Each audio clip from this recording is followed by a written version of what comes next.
வணக்கம் உறவுகளே. சின்ன வெங்காயம், பூண்டு, இஞ்சி நல்லா வணக்கியாச்சு. எண்ணெயில் நல்லா வணங்கினது தக்காளி சேர்த்து வணக்கலாம்.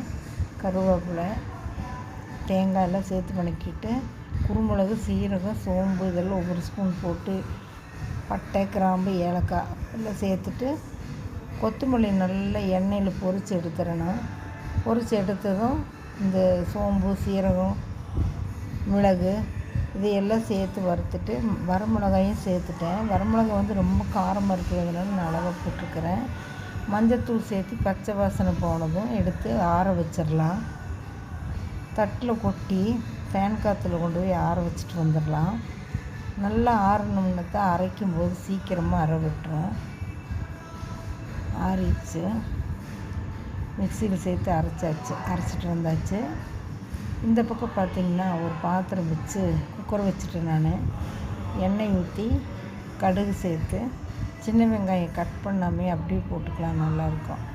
நல்லா போட்டு பொரிஞ்சதுன்னு ஒரு பச்சை மிளகா, கருவேப்பிலை நம்ம வீட்டில் பொரிச்சிட்டு வந்தது போட்டு நல்லா வணக்கி விட்டு அந்த சிக்கனையும் போட்டு நல்லா எண்ணெயில் சோற வணக்கிடணும். நல்லா எவ்வளோ தூரம் நம்ம அந்த எண்ணெயில் வணக்கிறோமோ அவ்வளோ தூரம் டேஸ்ட்டு நல்லாயிருக்கும். மஞ்சத்தூள் சேர்த்துக்கலாம்.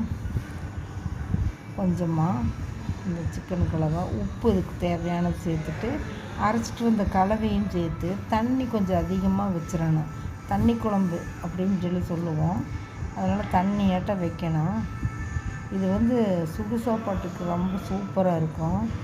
மூடி போட்டு மூடி வச்சு குக்கரை 6-7 சவுண்டு வரட்டும். சவுண்டு வந்துருச்சு. நல்லா சிக்கன் வெந்துருச்சு பாருங்கள். எசன்ஸ் பூரா இறங்கி இருக்குது பாருங்கள். உங்களுக்கு பிடிச்சிருந்தால் லைக் பண்ணுங்கள், ஷேர் பண்ணுங்கள், சப்ஸ்கிரைப் பண்ணுங்கள், பெல் பட்டன் அமுத்துங்க. இதனால் எல்லோருக்கும் இனிய நாளாக அமையட்டும். தேங்க்யூ.